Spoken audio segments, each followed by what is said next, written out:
Hello friends, स्वागत है आपका। आज हम देखने वाले हैं चुंबक क्या होता है, मैग्नेट क्या होता है, मैग्नेट सबसे पहले कहाँ पाया गया था, उस समय उसकी अवस्था क्या थी और बाद में जो मैग्नेट के प्रकार बने वो कैसे कैसे बने। इसके बाद हम और इसके अंदर पढ़ेंगे कि जो चुंबकीय क्षेत्र जो होता है, मैग्नेटिक फील्ड होते हैं, मैग्नेटिक फील्ड लाइंस जो चुंबकीय क्षेत्र रेखाएं होती हैं वो क्या होती हैं, और भी बहुत कुछ इस वीडियो के अंदर हम मैग्नेट के बारे में पढ़ने वाले हैं। तो जल्दी से इस वीडियो को लाइक कर दीजिए, शेयर कीजिए, सब्सक्राइब जरूर कर दीजिए चैनल को, और हम आगे बढ़ते हैं इस वीडियो में। अब देखते हैं कि जो चुंबक होता है वो होता क्या है। तो हम शुरू से शुरू करते हैं कि शुरू में जो चुंबक था वो एक अज्ञात पदार्थ था, लेकिन जो ग्रीस था, ग्रीस का एक एशिया माइनर जगह थी जहां पे एक जगह था मैग्नीशिया। उस मैग्नीशिया में एक ऐसा पत्थर कुछ लोगों ने खोजा जो क्या करता था, दिशा सूचक था। एक तो दिशा सूचक था, मतलब एक निश्चित, अगर उसको लटका दिया जाता तो एक निश्चित दिशा में ठहर जाता था। दूसरा, इसके अंदर वस्तुओं को आकर्षित करने का गुण था। तो उस पत्थर का शुरू में कुछ नाम नहीं रखा गया था, लेकिन उस जगह के नाम पे, जो मैग्नीशिया जगह थे उस जगह के नाम पे उसका नाम मैग्नेटाइट रख दिया गया। और ये जो पत्थर था इसका जो रासायनिक सूत्र था वो था Fe3O4। तो ये मैग्नेट की शुरुआत की बात हो गई। इसको हम प्राकृतिक चुंबक कहते हैं, जो प्रकृति में पाया गया एक चुंबकीय पदार्थ था जिसके अंदर वस्तुओं को आकर्षित करने का गुण था। इसके बाद कृत्रिम चुंबक आता है, क्योंकि उस प्राकृतिक चुंबक के आज के बहुत सारे ऐसे कार्य हैं जो हम नहीं कर सकते हैं, इसलिए हमें एक ऐसे चुंबकीय पदार्थ की जरूरत पड़ी जो काफी स्ट्रॉन्ग हो, वस्तुओं को तेजी से आकर्षित करना हो। तो इसके लिए कृत्रिम चुंबकों की आवश्यकता पड़ी। कृत्रिम चुंबक जो होते हैं, आर्टिफिशियल जो मैग्नेट होते हैं, वो भी दो प्रकार के होते हैं। एक होता है स्थायी चुंबक और दूसरा होता है अस्थायी चुंबक, परमानेंट एंड टेम्परेरी जो मैग्नेट होते हैं। जो यहाँ पे स्थायी चुंबक होता है उसके बारे में हम देखते हैं। जो स्थायी चुंबक होते हैं वो विशेष उद्देश्य के लिए बनाए जाते हैं। इसके अंदर जो पदार्थ चुने जाते हैं, एल्यूमिनियम, निकिल और जो कोबाल्ट होते हैं, इन तीनों तत्वों को मिलाकर एक मिश्र धातु बनाई जाती है, और इन मिश्र धातुओं से जो पदार्थ प्राप्त होता है उसको हम एलेनिको कहते हैं। और इस एलेनिको इसको हम कह सकते हैं कि ये अनुचुंबकीय पदार्थ होते हैं, और इसका प्रयोग जो होता है वो स्थायी चुंबक बनाने के लिए किया जाता है। तो एलेनिको जो होता है इसका प्रयोग बहुत सारे औद्योगिक क्षेत्रों में, बहुत सारे इलेक्ट्रॉनिक जो फील्ड होती है उनके अंदर, आपके जो स्पीकर्स होते हैं उनके अंदर मैग्नेटिक जो होता है, जो मैग्नेट होता है वो स्थायी चुंबक ही होता है। और इनका जो सबसे बड़ा गुण होता है कि ये स्थायी चुंबकत्व इनके अंदर विद्यमान हमेशा रहता है। मतलब इनको एक बार अगर चुंबकित कर दिया जाता है तो इनका जो चुंबकत्व गुण होता है वो बहुत जल्दी समाप्त नहीं होता है, और या कहें कि हम ये परमानेंट स्थायी बना रहता है। तो इसलिए हम इनको स्थायी चुंबक कहते हैं। लेकिन बहुत सारे चुंबक ऐसे होते हैं जो कि स्थायी चुंबक नहीं होते हैं, अस्थायी होते हैं। इनका जो कार्य होता है वो हमेशा नहीं होता है, लेकिन उद्देश्यपूर्ण कार्य, जैसे कि जो बेल होती है, हमारे घर की जो बेल होती है उसके अंदर जो घंटी लगी होती है वो अस्थायी चुंबक होती है। क्योंकि जब हम किसी लाइट के जब बटन को प्रेस करते हैं तो उसके अंदर धारा प्रवाह होता है, धारा प्रवाह से वो चुंबकित हो जाती है। तो ऐसे जो अस्थायी चुंबक होते हैं, किसी सॉफ्ट बार जो होता है, लोहे का जब वो बार होता है उसके ऊपर तारों को लपेटकर बना दिया जाता है, और इनके अंदर जब धारा प्रवाहित की जाती है तो चुंबकीय गुण उत्पन्न होता है। क्योंकि हम जानते हैं किसी भी तार के अंदर या किसी भी चालक पदार्थ के अंदर अगर धारा प्रवाहित की जाए तो वो चुंबकित हो जाते हैं। तो यहाँ पे जो अस्थायी चुंबक होते हैं वह इसी प्रकार के चुंबक होते हैं जिनके अंदर विद्युत धारा प्रवाहित कर दी जाती है तो वो चुंबकित हो जाते हैं और वो गति करने लगते हैं। आपके जो पंखे हो गए, जो मोटर हो गई, वॉशिंग मशीन, जितने भी इलेक्ट्रॉनिक आइटम होते हैं, लगभग उनके अंदर चुंबकीय जो गुण होता है वो अस्थायी चुंबक से ही उत्पन्न होता है। मतलब जब आप उसके अंदर धारा प्रवाहित करते हैं तब वो गति करने लगते हैं। तो ये जो चुंबक होते हैं ये अस्थायी चुंबक होते हैं। इनके अंदर जो चुंबकत्व का गुण होता है तभी तक विद्यमान रहता है जब तक कि उनके अंदर धारा प्रवाह होती रहती है। तो इस जो क्लासिफिकेशन था चुंबक का, उसके बाद हमने देखा कि जो चुंबक होते हैं वो दो प्रकार के होते हैं। पहला प्राकृतिक चुंबक, दूसरा कृत्रिम चुंबक। और कृत्रिम चुंबक भी दो प्रकार के होते हैं, एक स्थायी चुंबक और दूसरा अस्थायी चुंबक। अब हम थोड़ा सा आगे बढ़ते हैं, हम देखते हैं चुंबकत्व के जो गुण होते हैं वो क्या क्या होते हैं। क्योंकि चुंबक हम पहचान लेते हैं, लेकिन जब तक उसके गुणों के बारे में हमें न पता हो तो हम उसकी प्रॉपर्टी, जो उसके गुण होते हैं वो क्या क्या करते हैं, तब तक हम उसको सही से पहचान नहीं कर सकते हैं। कि अगर कोई पत्थर या कोई पदार्थ पड़ा है तो वो चुंबक है या नहीं है, उसको जानने के लिए उसके गुणों को जानना जरूरी होता है। तो सबसे पहले जो गुण इसके अंदर होता है वो होता है दिशा निर्देशन का। बार या क्षण चुंबक जो होता है, अगर इस टाइप का कोई चुंबक है तो इनके अंदर जो गुण होता है वो दिशा निर्देशन, डायरेक्टिव नेचर होता है। डायरेक्टिव नेचर मतलब अगर किसी क्षण चुंबक को आप किसी हल्के धागे से जिसके अंदर जिसकी प्रत्यास्थता बहुत ज्यादा हो, अगर उसको हम लटका देते हैं, अगर अतन्य डोरी अगर हम लटका देते हैं तो जो मैग्नेट होता है, जो क्षण चुंबक होता है, वो हमेशा जो आपका उत्तर दक्षिण दिशा होती है उस दिशा के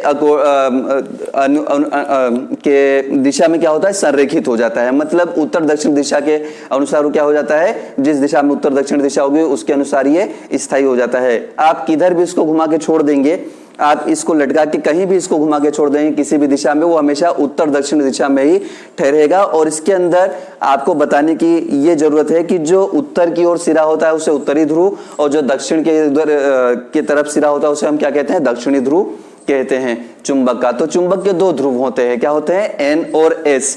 इसके अंदर ये भी मैं आपको बता दूं, किसी भी चुंबक के दो ध्रुव अलग नहीं हो सकते।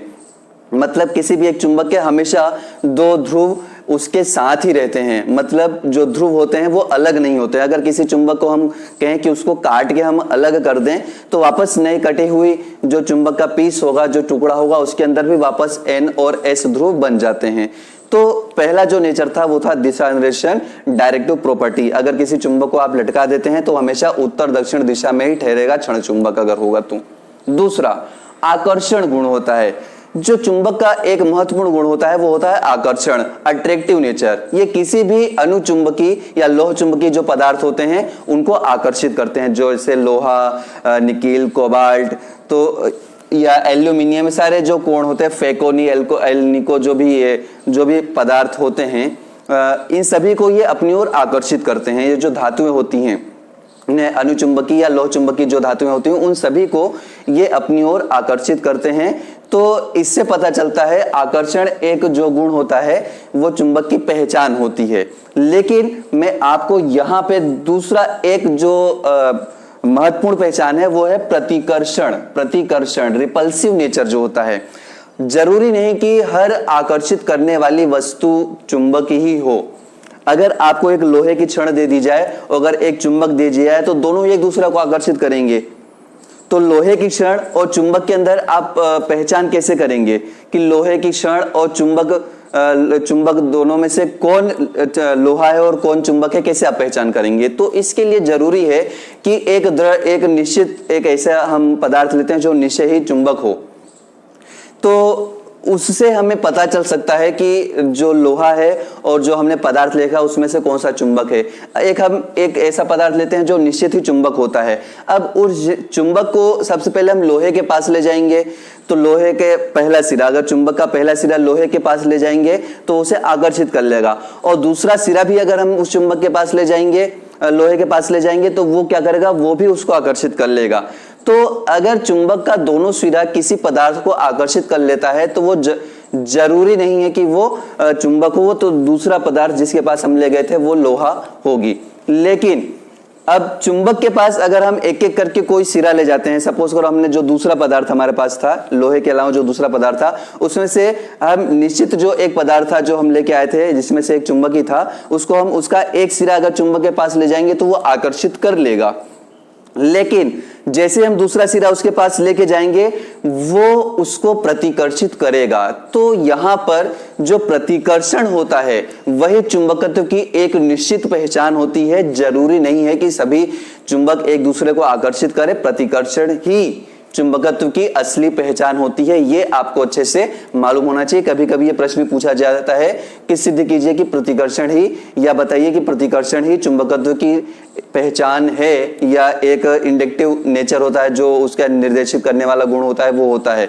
तो आपको ऐसा प्रयोग करके बताना पड़ता है। तो प्रतिकर्षण ही चुंबकत्व की असली पहचान होती है। दूसरा, ध्रुव युग्म की उपस्थिति, मतलब जो मैंने अभी अभी पहला जो गुण बताया था उसके अंदर बताया था जो चुंबक होते हैं उनके युग्म हमेशा एक दूसरे के साथ ही रहते हैं। मतलब कोई पदार्थ है तो यहाँ पे अगर N है और ये S है तो ये दोनों आपस में साथ में ही रहेंगे। इसको अगर मैं काट दूंगा तो अगर ये N है तो यहाँ से कटा हुआ पदार्थ ये वाला S बन जाएगा, और अगर ये S था तो यहाँ से इधर से कटा हुआ ये वाला जो भाग होगा ये क्या बन जाएगा, N बन जाएगा। तो चुंबकत्व के जो गुण होता है वो ये होता है कि चुंबकत्व के जो चुंबक के जो ध्रुव होते हैं वो कभी भी एक दूसरे से अलग नहीं होते हैं, स्वतंत्र नहीं होते हैं। स्वतंत्र एकांक ध्रुव का कोई अस्तित्व नहीं होता है। तो यहाँ पर ये जो गुण थे चुंबकत्व के, ये महत्वपूर्ण गुण थे, ये आपको अच्छे से मालूम होना चाहिए। इसके बाद हम थोड़ा सा और आगे बढ़ते हैं और चुंबक के बारे में और जो डेफिनेशंस होती, जो परिभाषाएं होती हैं वो हम देखते हैं। तो सबसे पहले हम देखते हैं चुंबकीय यामोत्तर, मैग्नेटिक मेरिडियन क्या होता है। तो हम जानते हैं कि जो पृथ्वी है, पृथ्वी एक चुंबक की भांति कार्य करती है, एक चुंबक की भांति कार्य करती है, मतलब वो भी अपने और बहुत सारी चीजों को आकर्षित करती है, तो गुरुत्वाकर्षण होता है। लेकिन अगर हम किसी मैग्नेट को लटकाते हैं तो वो भी एक निश्चित दिशा में ठहरता है। तो वो मैग्नेट को आकर्षित करने का जो गुण होगा एक निश्चित दिशा में, वो किसी चुंबक के अंदर ही होगा। तो ये चीज हम यहाँ पे देखते हैं, चुंबकीय यामोत्तर, मैग्नेटिक मेरिडियन और भौगोलिक यामोत्तर, जियोग्राफिक मेरिडियन हम देखेंगे। तो यहाँ आपको एक चित्र दिखाई दे रहा होगा।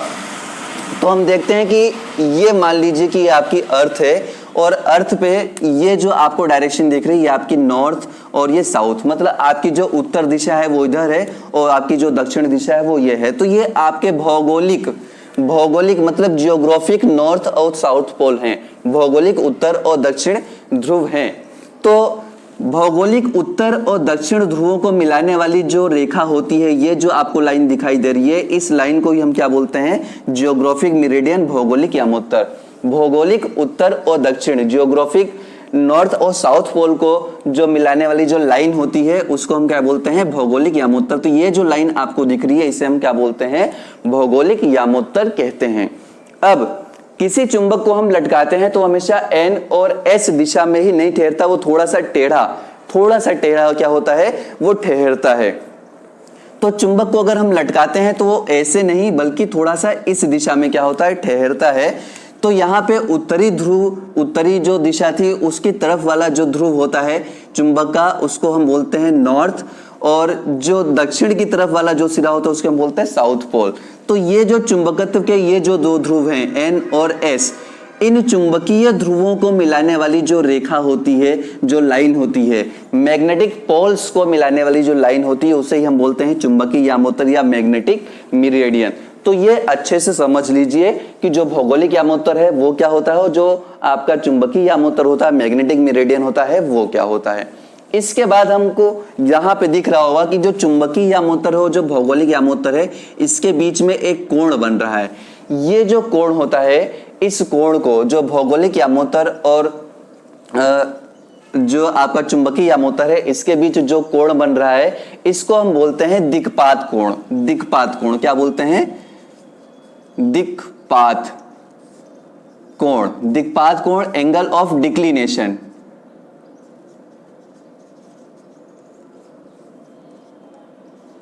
Angle of declination.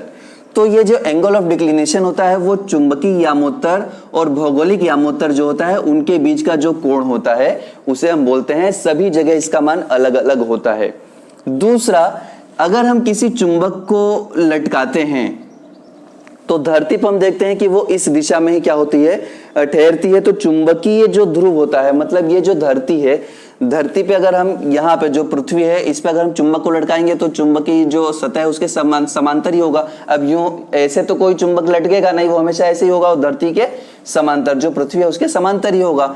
तो यहाँ पर जो आपको कोण दिखाई देता है भौगोलिक यामोत्तर, भौगोलिक यामोत्तर से चुंबकीय अक्ष, जो चुंबक हम लटका रहे हैं, चुंबकीय अक्ष के बीच में जो कोण होता है वो क्या होता है। तो यहां पर हम देखते हैं ये भौगोलिक यामोत्तर हो गया और ये चुंबकीय क्षेत्र की जो दिशा, जो चुंबक होता है उसकी दिशा हो गई। तो दोनों के बीच में जो कोण है वो एक दूसरे के समांतर हैं, एक दूसरे के समांतर हैं, तो यहाँ पे जो कोण होगा वो क्या होगा, 0 होगा। लेकिन अगर यही चुंबक यहाँ पे लटका दिया जाए, यहाँ पे लटका दिया जाए, तो ये जो भौगोलिक यामोत्तर से इसका जो कोण बनता है वो 90 डिग्री का बन जाता है। यहाँ पे 0 डिग्री का है और यहाँ पे क्या है, 90 डिग्री का। अगर चुंबक को यहाँ लटकाया जाए तो चुंबकीय अक्ष और भौगोलिक यामोत्तर के बीच कोण कितने का बन जाएगा, 90 डिग्री का। तो ये जो कोण होता है, जो भौगोलिक यामोत्तर से चुंबकीय अक्ष के साथ जो कोण बनता है उसे हम बोलते हैं नमन कोण या नति कोण।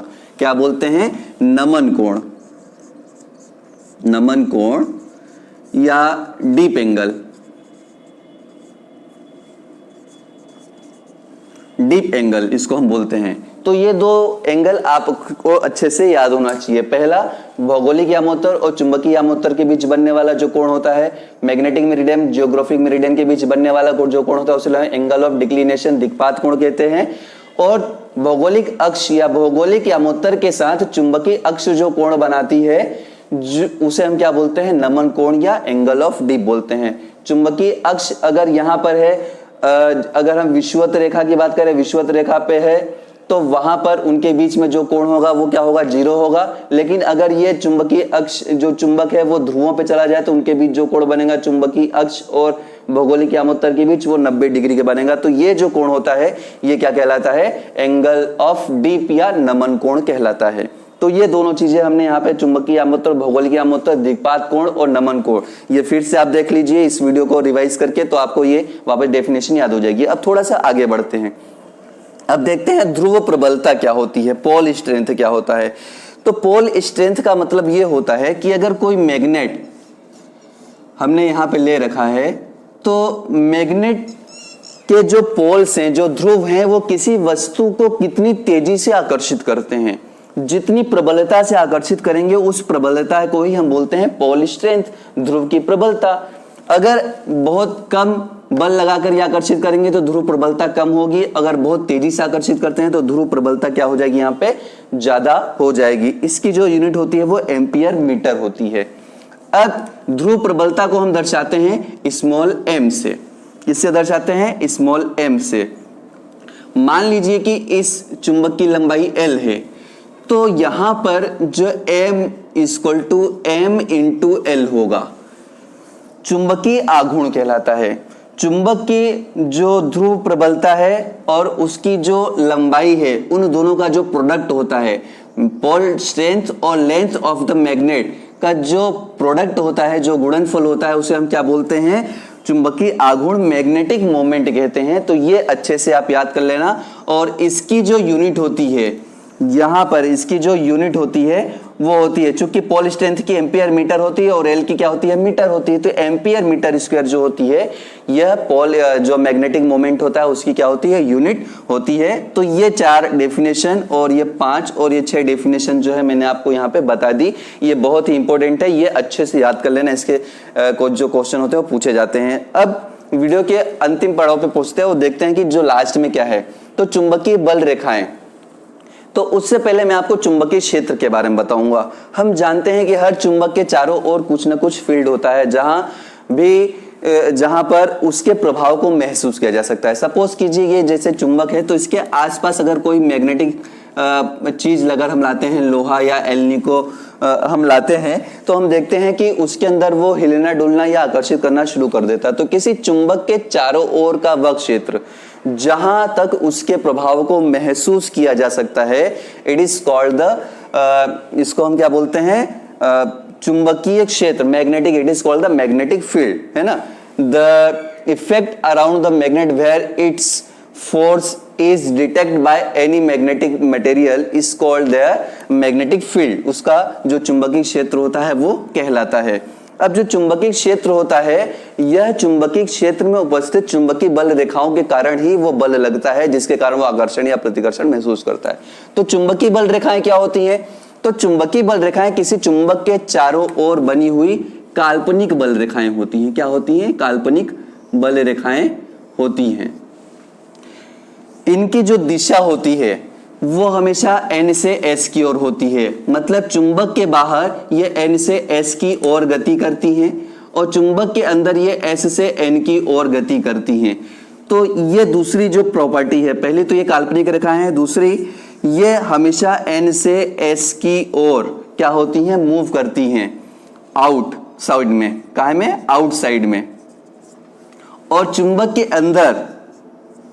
के अंदर जो होता है s से n की ओर, inside, SID, inside the magnet, मतलब n से s की ओर चुंबकीय बल रेखाएं आउटसाइड द मैग्नेट चलती हैं और इनसाइड में s से n की ओर चलती हैं। तो इस प्रकार से ये पूरा क्या करती है, यहां से चलती हैं और यहां से वापस वहीं पर आ जाती हैं। तो तीसरा, ये क्लोज कर्व, बंद वक्र बनाती हैं। क्या बनाती हैं, बंद वक्र बनाती हैं, क्योंकि ये पूरा ये क्लोज कर्व हो जाता है, बंद वक्र, CLOAC, क्लोज CORV कर्व।